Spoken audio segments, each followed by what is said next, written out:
of the alleged protesters' accounts, as well as the arrest of some of those protesters and the legal implications of those actions. We will also be talking about the plan of the Lagos State Governor, Babajide Sanwo-Olu, to repeal life pensions of past state governors and deputy governors of Lagos State. To guide us through all of this will be a prominent politician in Lagos State, and we have a special guest who is an expert. He's a lawyer, he's an advocate, he has also been involved in politics. He's a senior advocate of Nigeria and an academic. Please join me in welcoming Dr. Muiz Banire, SAN, PhD. Muiz Adeyemi Banire, SAN, PhD is a lawyer, a lecturer, a technocrat, a publisher, an activist, and he has served 3 times as commissioner in the Lagos State government. He is a pioneer national legal advisor of the All Progressives Congress Party, APC, and former chairman of the Asset Management Corporation of Nigeria. Dr. Muiz Banire, SAN, PhD, was born on the 6th of October 1966 in Olowo, Lagos Island.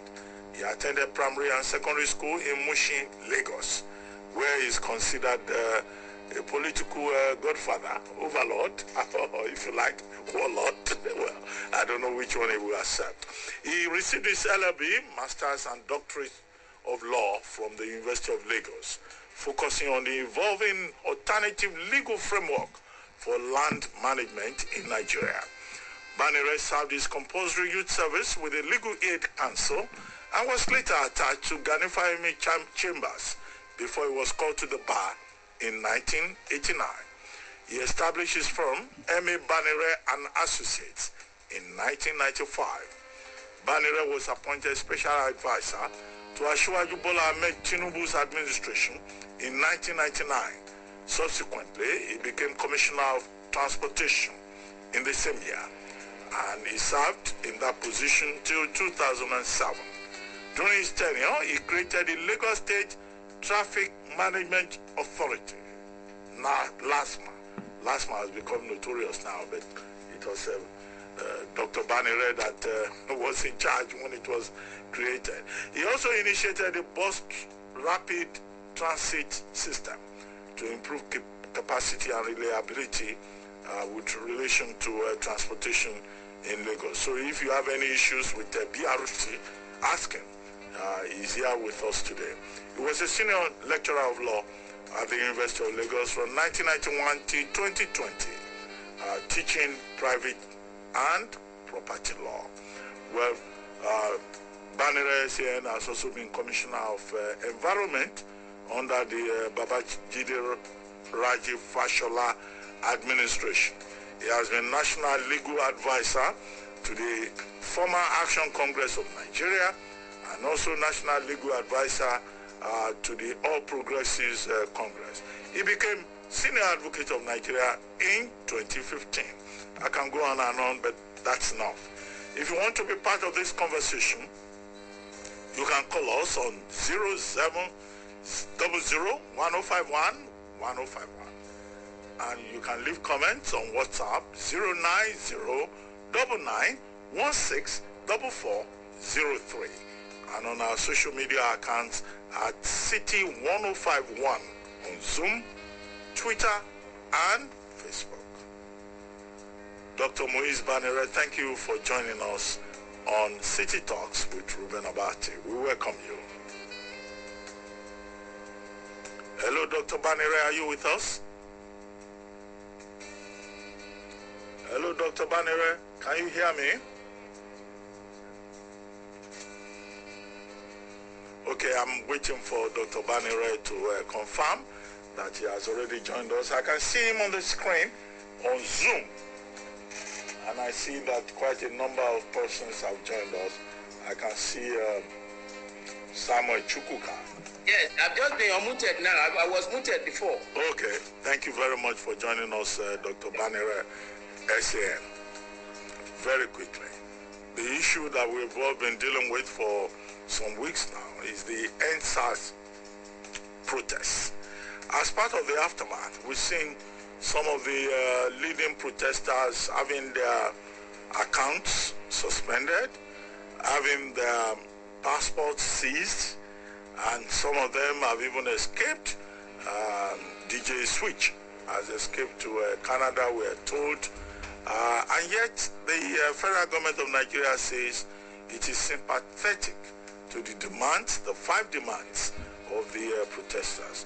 What's your assessment of how the protest turned out, and then the aftermath, where the protesters are now saying they are victims of persecution and intimidation and harassment by the Nigerian government, from the CBN to immigration and other key state players? Well, I must say that in assessing the situation, we need to draw a line between 2 scenarios. Firstly, the NSAS protesters actually went out peacefully to state their process and make their demand, which they did honorably throughout the period. Now, along the line, we saw what happened. What really happened was that after about, I think, 11 days thereafter, the commencement of the peaceful process, there was an imposition of curfew.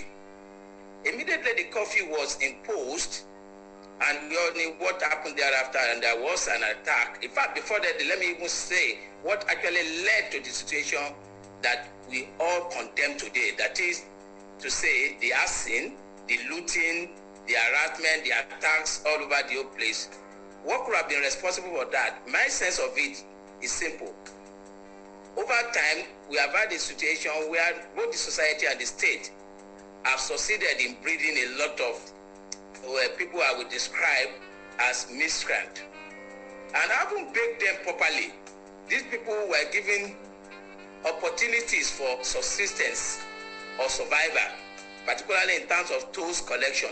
I give you a good example: parks, garages, all over the whole place. And these are people who were and are already used to daily earnings. Now suddenly there was imposition of curfew. They had nothing to collect from the toll gates again. The first day. The second day, they had recourse to various shops and various other enterprises. That in one hand led to the violence that we all witnessed. And that must certainly be distinguished and separated from the activities of the NSAS protesters. Now, having said that, therefore, those people who actually protested, that NSAS protesters, certainly are not culpable for anything whatsoever, because it's their democratic right that they have exercised in protesting against what they consider to be the ills of the society, or factors or issues that were afflicting them during that period. Now, the other side of it is those people who actually looted or committed arson or terrorized others. There are enough legal framework to deal with that one. We have enough criminal laws in Nigeria that could have dealt with that easily if proper investigation had been done. Therefore, I do not see a situation where you want to just generalize or give a blanket cover to everybody that had participated during that period. Now, having said that, therefore, the next stage is, in fact, I must give kudos or commend the federal government for the maturity and particularly the Nigerian police that they exhibited during that period, even the violence. But unfortunately, what is playing out now negate that particular position, maturity that they demonstrated initially, because the president came out to tell all of us that he actually recognized the right of these protesters, and he feel that they've done well, and that is why they even acceded to all their demands. So having said that, one will expect that the government that have said that much and also gave the indication that they are ready and willing to accommodate and engage these NSAS protesters, will have gone ahead to set up several other structures of negotiation, particularly in good faith. But what we are witnessing now is not impressive enough, I must say. A situation where somebody's passport is being impounded is very wrong and condemnable. But I must also acknowledge the fact that the Immigration Service, and by extension the Ministry of the Interior, did well, because I had some interaction on the issue. They did well by promptly attending to the issue and not actually maltreating the victim. But on the other hand is the Central Bank of Nigeria that is dealing with the issue of freezing people's accounts. That will be addressed at the right time now. But all said and done, initially, I must say that the federal government and by extension the Nigerian police and other enforcement agency actually behaved well during that period. But what is happening now is untoward and not commendable. That is the summary of it. But Dr. Banner, you wrote an article recently which you titled Egungun Be Careful. And I thought that, if I remember correctly, that was in the context of the NSAS protest. So who is this masquerade that should be careful? Well, the masquerade is the government and the political leaders. The article was written in April, and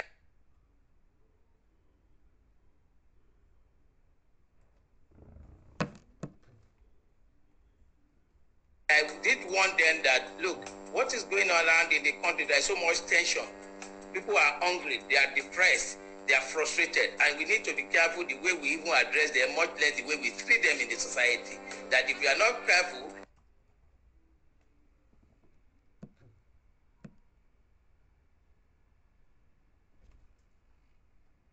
any small thing would trigger a situation of unimaginable dimension. And that was why I said, Egungun, be careful before you go and find yourself on the express. And I sounded that note of caution as far back as about 6 months before the Ivana event. So it's the government and the political, that the way they lead, the way politicians lead, the way they conduct themselves, and the way they even address the populace are things that were of worry to me in that piece. And I thought that if that caution had been borne in mind, it wouldn't have been where we eventually found ourselves. Same article, or maybe another one, a follow-up. You are a columnist with the Sun newspaper. You also use the expression "kongun kongun kongun akongun sibikan." Yes. Well, I don't know how to translate that. I don't think my Yoruba is so. It's about consequence that every yes. Yeah. So where do you think this kongun kongun kongun will kongun to? Well, where the thing is heading to right now, we are lucky, like I wrote in one of the aftermath piece, that look, we are lucky this time around that we are able to tame the situation. We might not be that lucky next time. And that next time will be like a spring, like we witnessed in the Arab territories. And everybody will have lost control. And we all possibly will be victim of it. So that was not to have that consequence. There is a compelling need for every stakeholder, every Nigerian, to now speak up and encourage dialogue at all levels, and as much as possible, correct the inequities in the society and find a way of true palliatives for the people. Otherwise, we continue to sit on a gunpowder. Well, I think it would be correct to describe you, Banire SAN, as a chieftain of the APC. And in 2011, you were one of the persons, carrying the banner of change, and transformation and all of that. When you look back now, do you have a feeling of regret? And do you think that the movement that you supported in 2011 and 2015 has delivered for the people of Lagos and for the people of Nigeria? Well, truly, as you said, I was a chieftain. If you can even describe me as such, I was a chieftain then. I believe in the party and the movement then. But along the line, I saw where we were heading towards, and I could see that we most likely would crash. And I didn't want to be a victim of the fatality. So I had to step aside in the last 2 years now, away from it. I saw the party one clearly where I was active, and I wrote one severely that, look, there will be consequence of all these things that were going on in the party then. And of course, you know where the party is today. And a lot of people even tend to describe me as a prophet in that respect, that all these things, some even say I'm an oracle, that all these things I predicted will happen. But one needed not be a prophet or even imam or pastor to have seen all those things. If you have simple analytical mind, you should be able to appreciate that and be able to predict what the consequence will be. So for me, the party, to a large extent today, is not what it represented at the commencement, and that made some of us to step aside quickly. Now, for the government itself has not really lived to expectation, because our expectation is that by now we should be able to make people happy generally. It's not be rosy at all. The reality is that people out there are not smiling at all. Majority of Nigerians today are not only bitter, they are frustrated and they are depressed. In fact, if you have to do, we probably have to set up more mental homes, mental posts, to have a lot of psychiatrists attend to our people.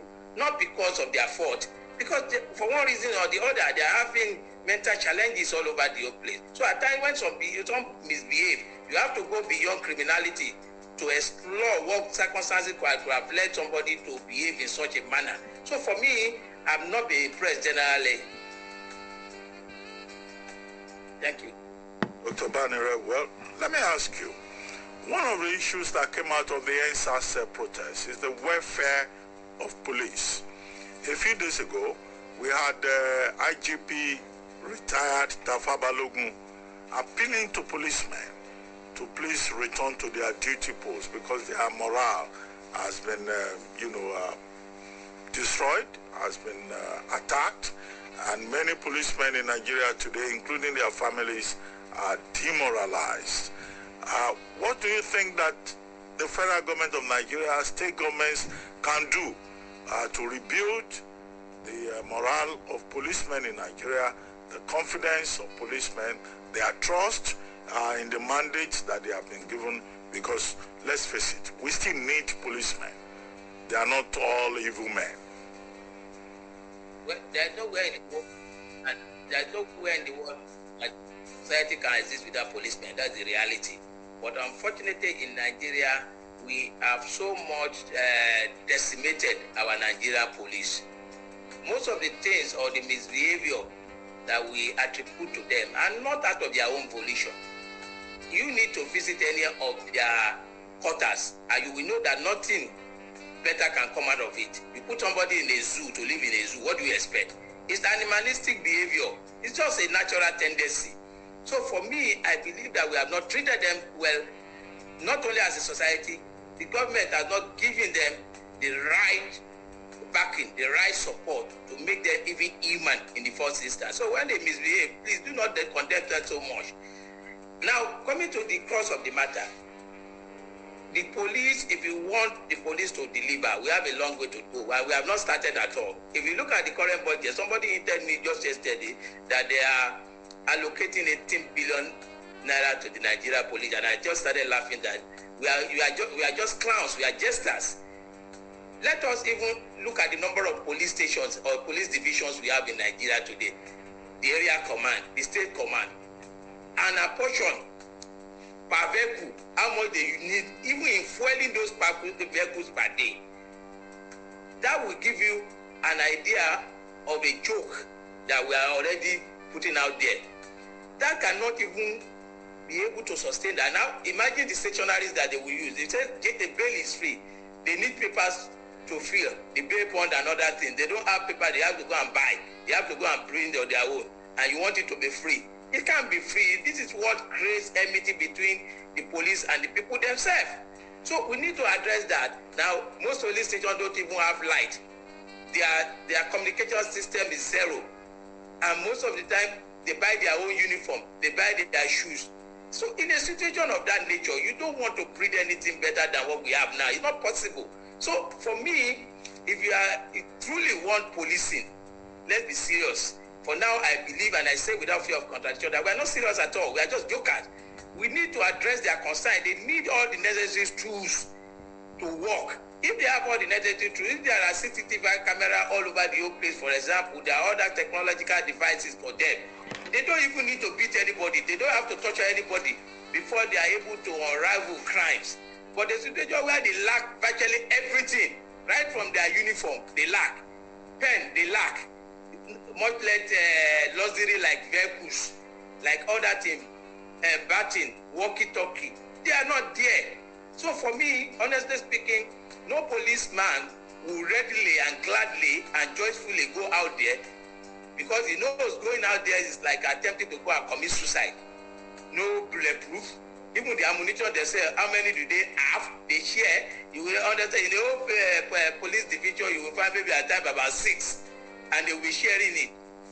So, for me, we are not, the funding is still zero. We have to address the funding of the police first and foremost. Let us even keep them well. Let's give them the necessary equipment and the tools that they need to work. With that, thereafter, we can then also complement it with their welfare. Their welfare is equally poor. How much are you paying somebody that you want to go and commit suicide on behalf of others? How much? Now, the worst scenario is that the man retires or he dies in the course of job. To even get his pension or gratuity is another challenge. He might have to even be bribing to get his entitlement, which is usually patry or a penury or pittance. So these are the things that will not make anybody to go out there happily to go and do any work. So for me, we haven't started, and if we want to do it, let us sit down. I will even encourage them to go and commit suicide. Their fathers, their mothers of other people, they are Nigerians like us. So for me, the government need to go back and recalibrate, particularly on this police funding. Let police come out with proper structure of what they need. Let everybody, let the National Assembly appropriate right sum. Whoever, I'm sure the police management does not even care about who procures, because that's where we usually have the problem. They can procure everything for them. I'm sure they don't mind. They don't even need the money. Procure that they need. That's all.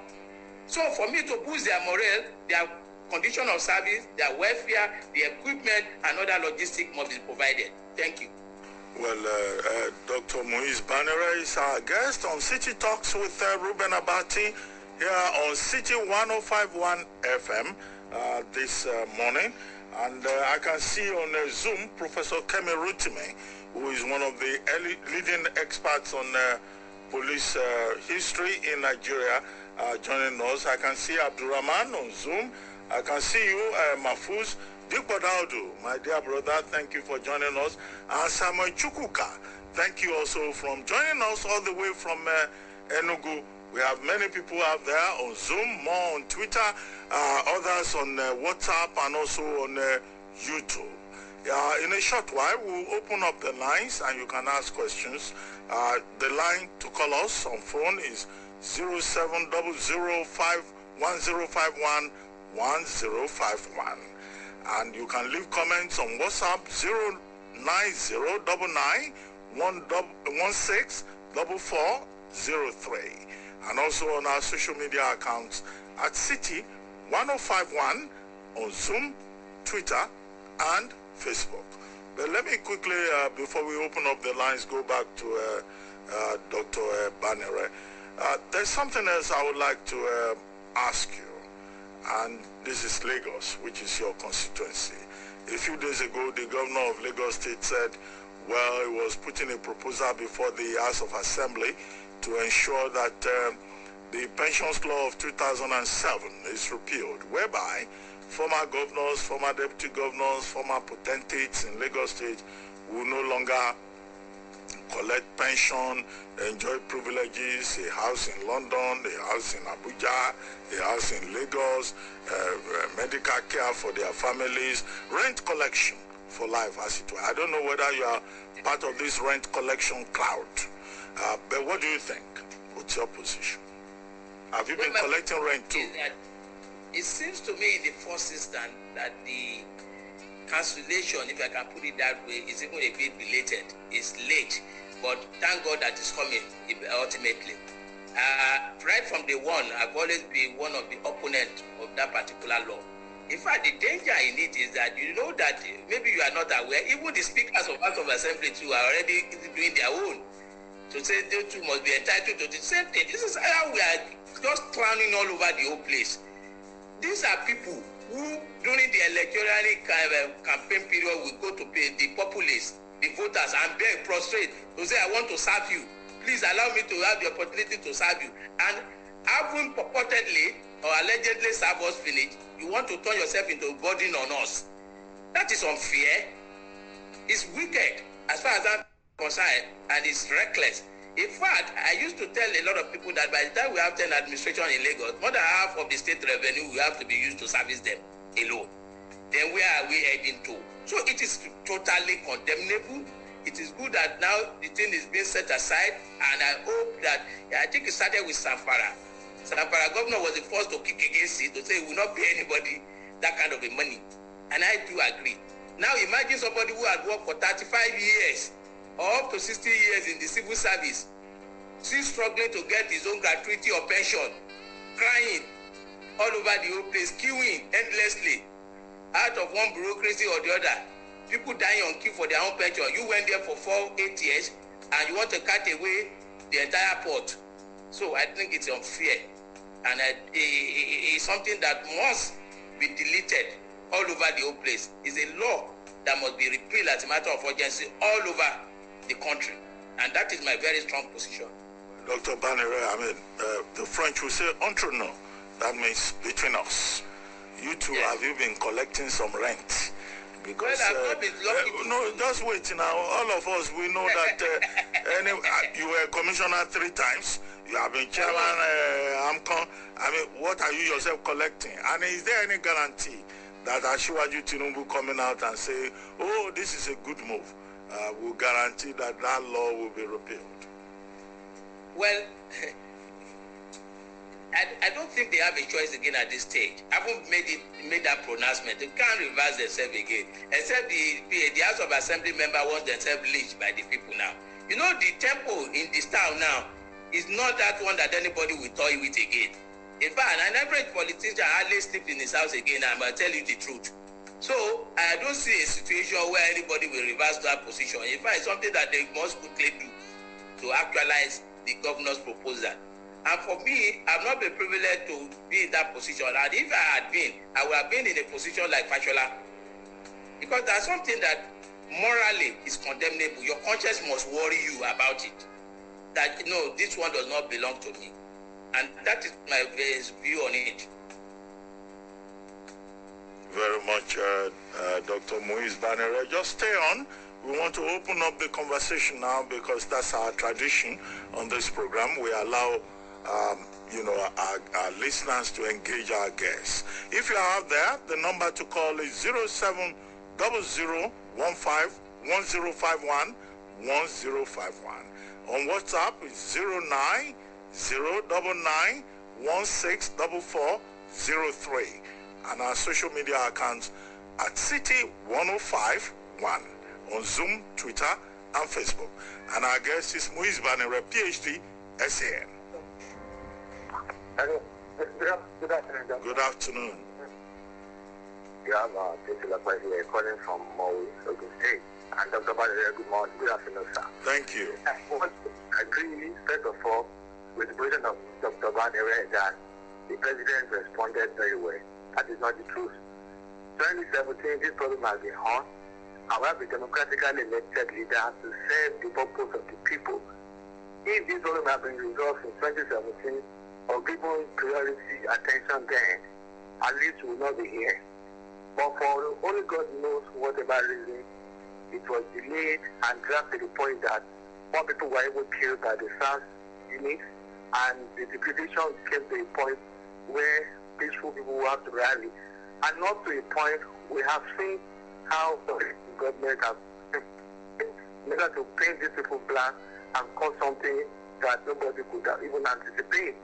Until the governor of Lagos State came out and declared a curfew, and when all of this happened, and we must put it in proper perspective, the curfew was very, very, very unnecessary, because even the cases of violence we had then were isolated and could be contained. But something tells me that there was some very, very bad intention, maybe on the part of the government now, just for them to abruptly, bring that peaceful protest to an end in order for them to have their way in which they have always been. And we must say categorically clear here, thank God he said it. Nobody begged anybody to be president, governor, or whatever. He came out, told the people, campaign for election to serve them, not to be a lord unto them.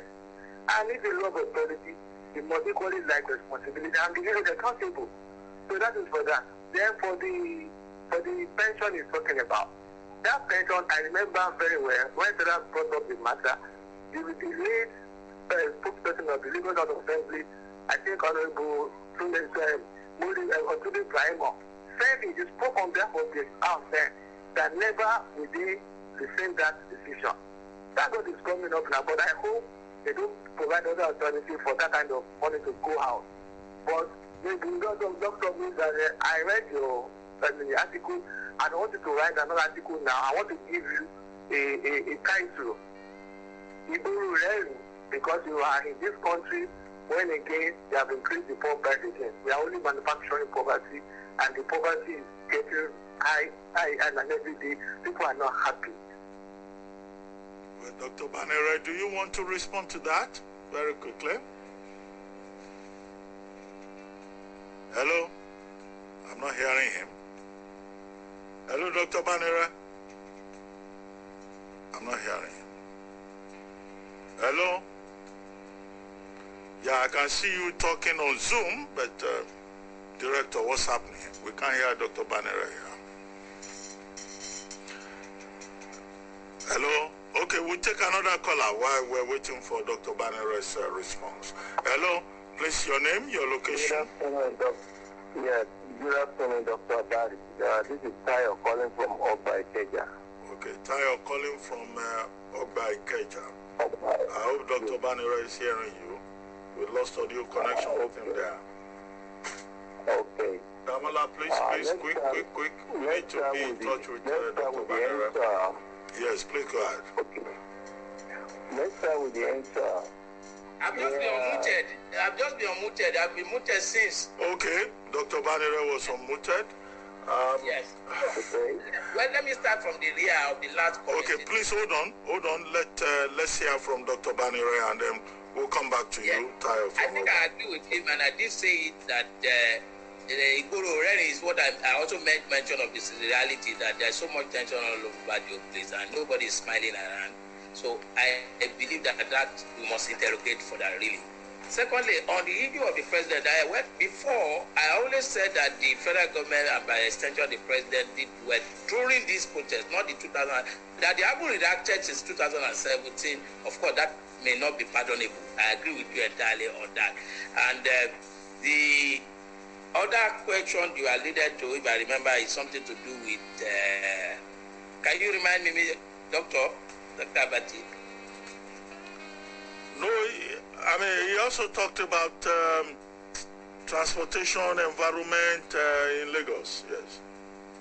Yes, well, you see, generally, if you are talking about transportation environment, of course, those are issues for governance.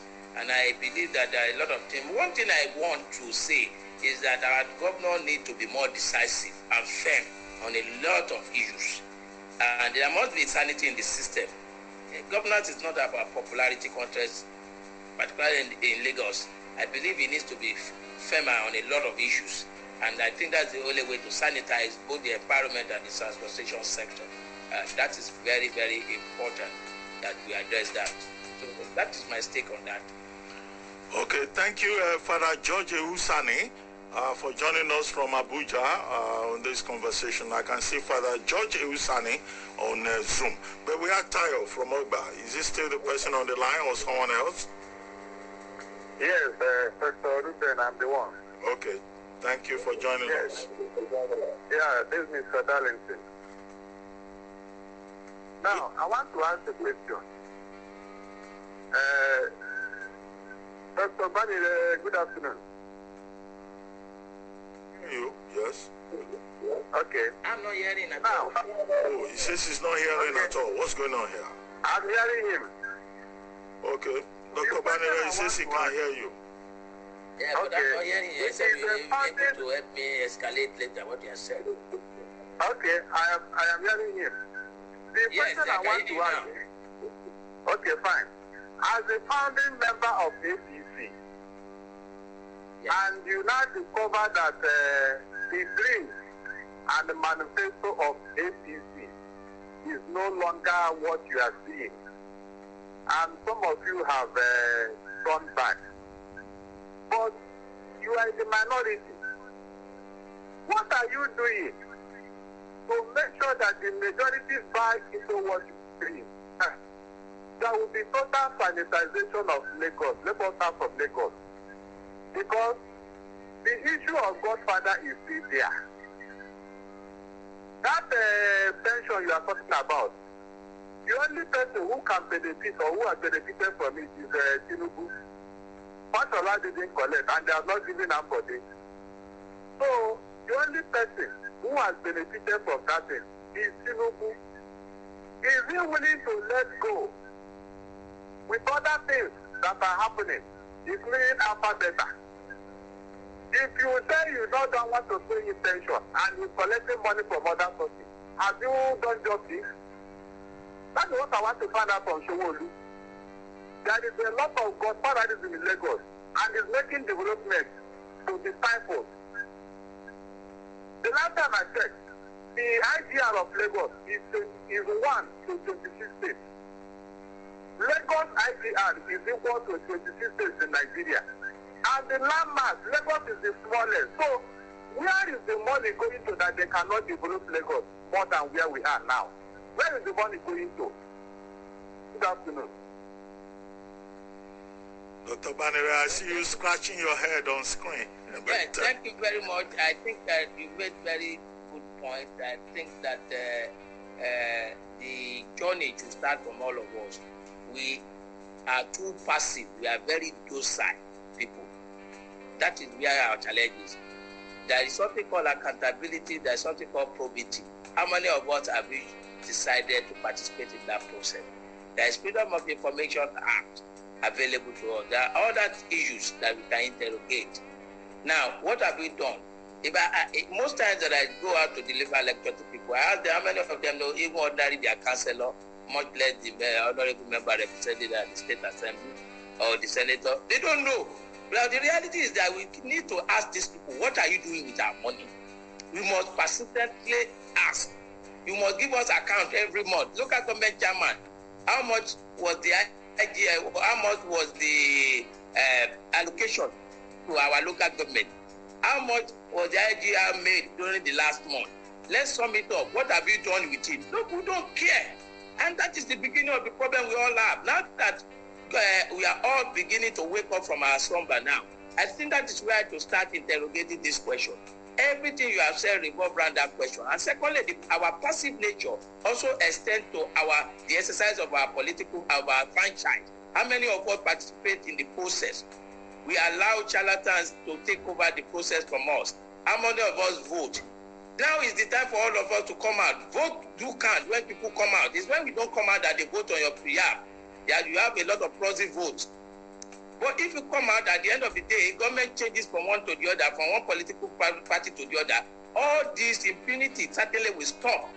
So for me, honestly, the issues you have raised are substantially valid, but not a single person, not two people, not three people, not even people within the same political party can deal with it. It's the populace themselves that are suffering.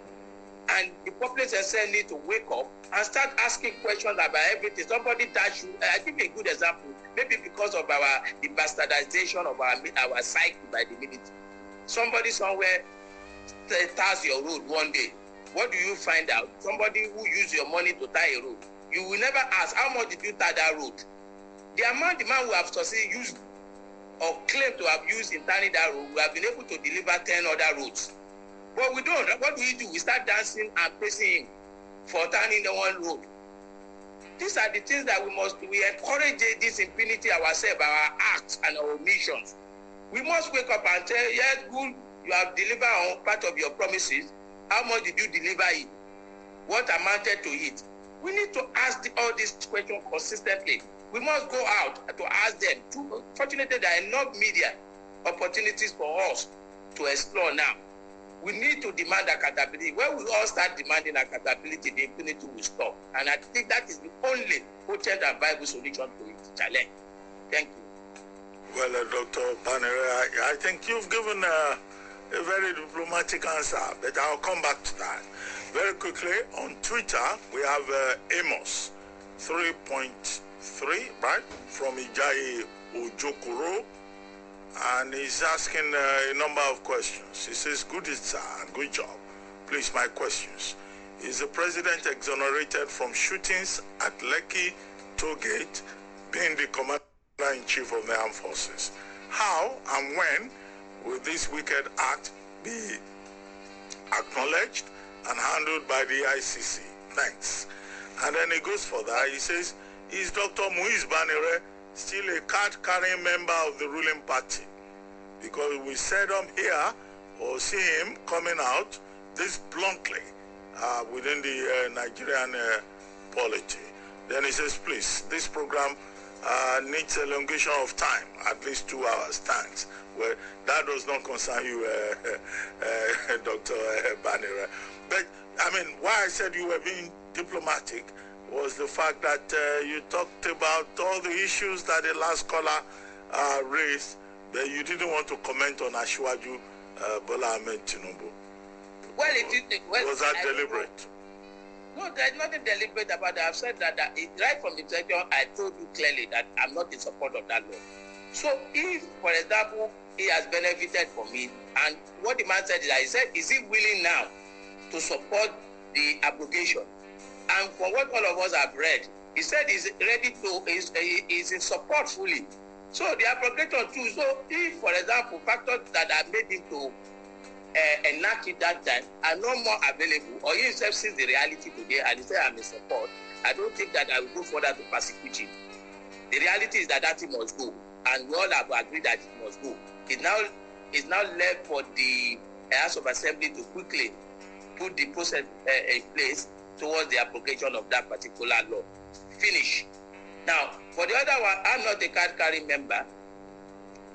Now, the other one of APC, that the third one that has is the culpability of the president being the commander-in-chief. My sense of it is that up to now, everybody is saying, disclaiming it, that I'm not the one that authorized it. The army initially told us that they didn't go there. Later on, they admitted that they went there at the instance of the governor of Lagos State. People believe, or we generally believe, that there were shootings. They said no, they only fired blank. Initially, they said they did not fire at all.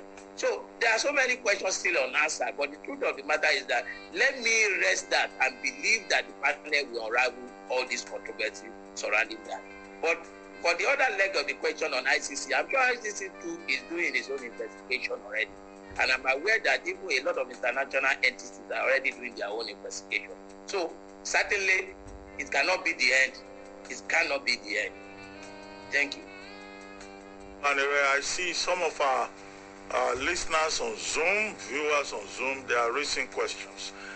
Professor Kemi Rutimi, who is a leading scholar on police issues, there is a message from him here on the screen. He says, whereas in public discourse, more attention is devoted to police public relations, I wish to call attention to the neglected aspect of police-police relations.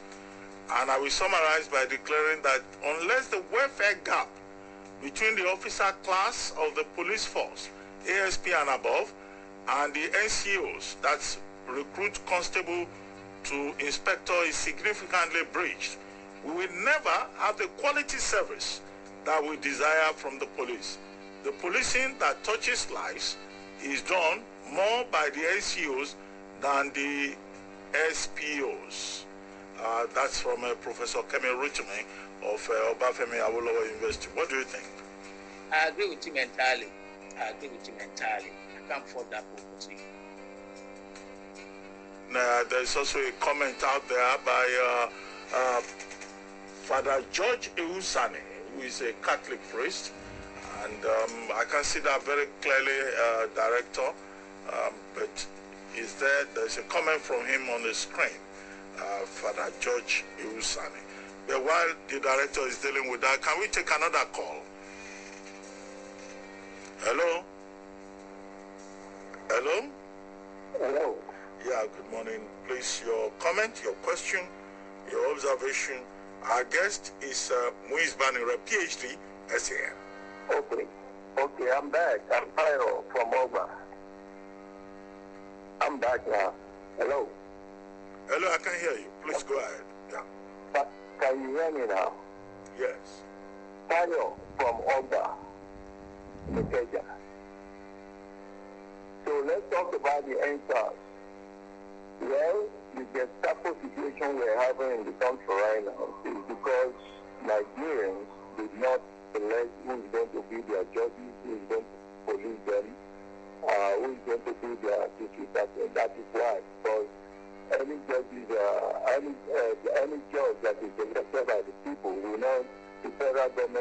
power on them, and they can therefore be issuing all these warrants to either block the accounts or arrest them. And let's come to the issue of pension law. It is not only pension law. Even the budget of Nigeria, where among the senators or the National Assembly they are taking is too much, I blame it squarely on the judiciary and the Nigerian lawyers and the Nigerian NDA, because the Constitution, even as bad as the Constitution is right now, it gives the judiciary power to, revoke or to declare any law that is not in the interest of the nation unconstitutional, which means it's not in the interest of the country. That is what we are saying here. Governor Sanwo-Olu coming out to say they want to repeal it, they might still go and, just repair it and come back with another thing. But the judiciary, the Nigerians need to talk about the competence of the judiciary. Dr. Abati, don't let anybody lie to you that when it comes to declaring any law unconstitutional, it is a matter of law. And the judiciary doesn't have to notify or summon them or even charge them. It is a matter of law. Every civil cases in the world before the court decides that the facto or the juror. What we are talking here is a matter of law. They have passed the law. The executive has signed it into law that dictated it. So the Constitution recognized that these two arms of government can connive, which they did, and which they have been doing since 1999 by the Nigerian budget. But where is the judiciary to come out so bold and say, well, this money or the amount in the budget to these all these agencies or National Assembly, they have to disclose everything. There shouldn't be any secrecy.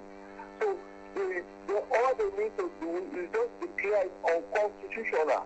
They interpret it that it is in the interest of Nigeria to know how much you are taking home. So when the law was passed, what they call the retirement law and any other laws that they have been passing, taking our money away, it is the judiciary that's supposed to do checks and balances. They have to check them. The restlessness of these two arms of government. But unfortunately, maybe because they are not elected, they are appointed, that is what we see what we are seeing now. Thank you, Doctor. Okay, thank you. Dr. Banire, you heard him. He says, where is the role of the judiciary in this regard? And he says, I should not allow you to deceive me about the constitutionality of pensions law. What's your reaction? Well, I have not subscribed to the constitutionality of the pension law. I have not said that at all. Like I said to you, in all ramification, I condemn it. But beyond that, my first reaction to all the issues raised is that what we lack in Nigeria, which we need to interrogate further and need to work upon seriously, is that we seem not to have institution at all. And that is the beginning and possibly the end of our challenges. There's something called the rule of law. The rule of law usually gives birth to institution, and people only now strengthen the institution. And I give a vivid example. When Magu was not confirmed by the National Assembly, and the National Assembly said one of the reasons that we didn't confirm Magu then was because the DSS, Department of State Security, that is the SSS, wrote a report indicting Magu.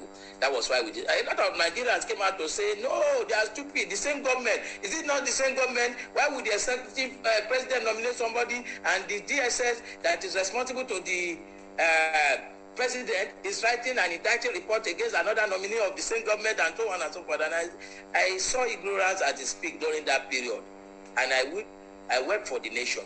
And this is the problem. You see, DSS, for example, as a department, is an institution of its own. It has its own law that establishes it, its role, its functions, its modus operandi, just like the Nigerian police, the army, and so on and so forth. So the DSS can even write an indicting report directed to the National Assembly on the president, where you have proper structure in place. it's because here we do not have proper structure in place. That is why we have the challenge that we are having today. So I believe essentially the first thing we have to fight for is to enthrone the rule of law in our system. If we can entrench the rule of law in our system, we will have institutions, and when those institutions are strong, then things will work on their own. Judiciary will function on its own as an arm. Legislature will function efficiently on their own, and the executive will do his own. That is what is possibly playing out in the United States right now, but we'll come back to that now so that I don't derail. So for me, as per the judiciary, there are so many challenges with the judiciary. In the first instance, some of these things people have not challenged. The judiciary cannot on their own institute or file cases on their own. These people, I agree with you if you say Nigerian Bar Association, and by extension, we lawyers, we are culpable. I agree. Because we can initiate those things, civil society can initiate those things. It's when you take it before the judiciary and the judges that they have opportunity of pronouncing. And some of them have done really well, particularly at the instance of Serap. They've done very well. So, but beyond that again, what I can also tell you is that what you don't know is that, which is part of the challenges we have. I give you a good example. The judges that we are talking about, do you know that the last time that the salaries of judges were reviewed was 2008, over 12 years ago? You'll be shocked that somebody at the Apex Court of Nigeria is earning 700 and something thousand, including all the allowances. Somebody at the Court of Appeal is probably earning about 700, and so on and so forth. Ridiculous amount of money compared with what we can say other arms are taking. And at the end of the day, unfortunately, again, they can't speak for themselves. The society, the stakeholders, particularly with the lawyers and people that can interrogate this question on their behalf. And except we do and make them truly independent, their funding must be autonomous. They must not continue to survive at the instance of the executive. That is where the issue of compromise comes in. So I believe that one of the factors that we must fight, and the media must assist greatly, is that we must be able to see in practicality the autonomy of the judiciary. The judiciary must have its own funding totally, its own structure. That is what the Constitution has provided for. There have been judgments on it. But if the executive are obeying those things, the people themselves must know there must be a time that you must be able to cry out because you want justice in the system. So that is the challenge that we have. So I will encourage, even you as an individual, you can interrogate the question yourself through the court, and let's see where it is unconstitutional, a court that will not say so. If the court of first instance fail, there is a court of second instance and the court of third instance. The only thing you can say is that there is a challenge of the crawling nature of our litigation. It might take decades if you are not careful. And again, this is part of the suffocation of the judiciary. It might be a tactics so that they don't quickly decide issue, because they need a lot of devices to be able to deliver justice in a speedy manner. So this is a challenge on its own. Now for the National Assembly, I equally believe that they need to come out cleaner, let me put it that way. So let us even know and decompose what their entitlements are. For example, what they tell you is that our entitlement, we earn 500,000, but this constituency allowance of 12 million, 10 million that they earn monthly, what do they use it for? Which office? Let's see the receipt. Now, who is monitoring the spending, the expenditure? How many staff have you taken? Let's call the staff and ask how much are you giving? Dr. Banera, yes, I'm sorry to interrupt you at this point. I need to take a few more reactions because this is supposed to be an interactive program. Okay. Dr. George Husani, Father George Husani, as he's also known, I now have his intervention on Zoom. He says, I commend Dr. Banere for making the clear distinction the NSAS protesters and those who carried out the violence soon after the curfew was imposed. More seriously, it must be constantly put on record that agents of government, some of them very well known, equipped and transported the violent so-called hoodlums to various venues where they disrupted the peaceful protest. It should be put on record for the sake of posterity that in many parts of the country, the violence was conceived, instigated, and executed by agents or sympathizers of government. Let the media stop saying the NSAS protest that turned violent. Thou shalt know the truth, and the truth shall set us free. That's Father George Eusani. And right here in front of me, I have another person on Twitter who says, "Good day, Dr. Reuben Abati. At this juncture, we, the Nigerian people, seek the Nigerian nation to go back to what was working for Nigeria post-independence, which is the 1960 Independence Bill of Rights of regional government that leverage upon regional police, regional economy, sub-economy, and regional resource control and infrastructure developments and judicial system, not with this current system of trust deficit system that we have. Nigeria is a society where we make stars out of monsters." The gentleman identifies himself as Benito. We have a lot more messages, but we are almost running out of time. Maybe Dr. Banere, I'll just ask you to respond. I see someone else saying that what happened with your job at AMCON? I don't know which one you want to respond to very quickly before we sign off today. Well, the two observations, I agree entirely with them. Entirely, I have nothing to add. On the last question of what happened to the job, I think I felt strongly some people were uncomfortable with our stay there. I wasn't a full-time job. I was just a part-time chairman, and I felt strongly that some people were not happy with the way our own disposition, and they felt we must get, and we happily left the place. Okay, well, Dr. Banere, thank you very much. I'm sure that persons who wish that this conversation should continue for another 1 hour, but unfortunately we have just a particular time belt on the station. We want to thank you all for listening, and also Dr. Banere for joining us out of his very busy schedule. Many thanks also to all our callers and those who reach out to us on Twitter and